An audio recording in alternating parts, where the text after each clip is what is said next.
بسم اللہ الرحمن الرحیم۔ حضرت بلال حبشی رضی اللہ تعالی عنہ کا اسلام اور مصائب۔ حضرت بلال حبشی رضی اللہ تعالی عنہ مشہور صحابی ہیں جو مسجد نبی کے ہمیشہ مؤذن رہے۔ شروع میں ایک کافر کے غلام تھے، اسلام لے آئے جس کی وجہ سے طرح طرح کی تکلیفیں دیے جاتے تھے۔ امیہ بن خلف جو مسلمانوں کا سخت دشمن تھا، ان کو سخت گرمی میں دوپہر کے وقت تپتی ہوئی ریت پر سیدھا لٹا کر ان کے سینے پر پتھر کی بڑی چٹان رکھ دیتا تھا۔ وہ حرکت نہ کر سکے اور کہتا تھا یا اس حال میں مر جائیں اور زندگی چاہیں تو اسلام سے ہٹ جائیں، مگر وہ اس حالت میں بھی احد احد کہتے تھے، یعنی معبود ایک ہی ہے۔ رات کو زنجیروں میں باندھ کر کوڑے لگائے جاتے تھے اور اگلے دن ان زخموں کو گرم پانی پر ڈال کر اور زیادہ زخمی کیا جاتا تھا تاکہ بے قرار ہو کر اسلام سے پھر جائیں یا تڑپ تڑپ کر مر جائیں۔ عذاب دینے والے اکتا جاتے تھے۔ کبھی ابو جہل کا نمبر آتا تھا، کبھی امیہ بن خلف کا، کبھی اوروں کا۔ ہر شخص اس کی کوشش کرتا کہ تکلیف دینے میں زور ختم کر دیں۔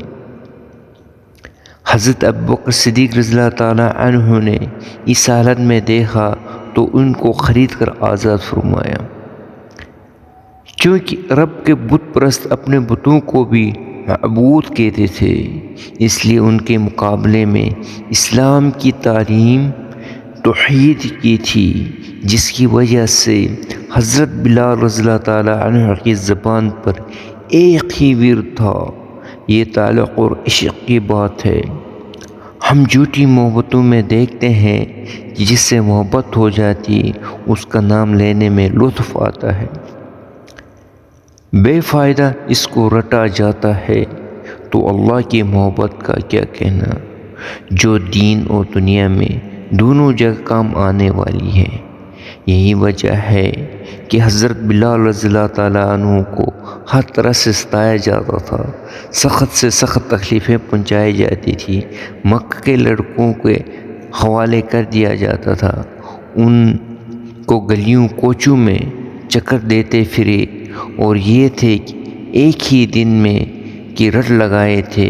اسی کا یہ صلہ ملا کہ پھر حضور صلی اللہ علیہ وآلہ وسلم کے دربار میں مؤذن بنے اور سفر حضر میں ہمیشہ اذان کی خدمت ان کے سپرد ہوئی۔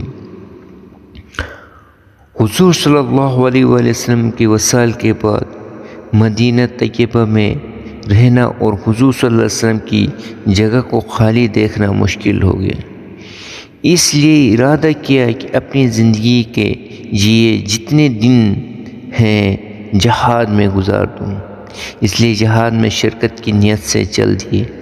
ایک عرصے تک مدینہ منورہ لوٹ کر نہیں آئے۔ ایک مرتبہ حضور صلی اللہ علیہ وسلم کی خواب میں زیارت کی۔ حضور صلی اللہ علیہ وسلم نے فرمایا، بلال یہ کیا ظلم ہے، ہمارے پاس کبھی نہیں آتے ہو؟ تو آنکھ کھلنے پر مدینہ طیبہ حاضر ہوئے۔ حضرت حسین رضی اللہ تعالیٰ عنہ، حضرت حسن رضی اللہ تعالیٰ عنہ اذان کی فرمائش کی۔ لاڈنوں کی فرمائش ایسی نہیں تھی کہ انکار کی گنجائش ہوتی۔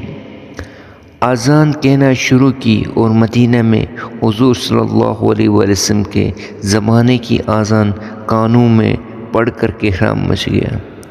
عورتیں تک روتی ہوئی گھر سے نکل پڑی۔ چند روز قیام کے بعد واپس ہوئے اور 20 ہجری کے قریب دمشق میں وصال پائے۔ انا للہ و انا الیہ راجعون۔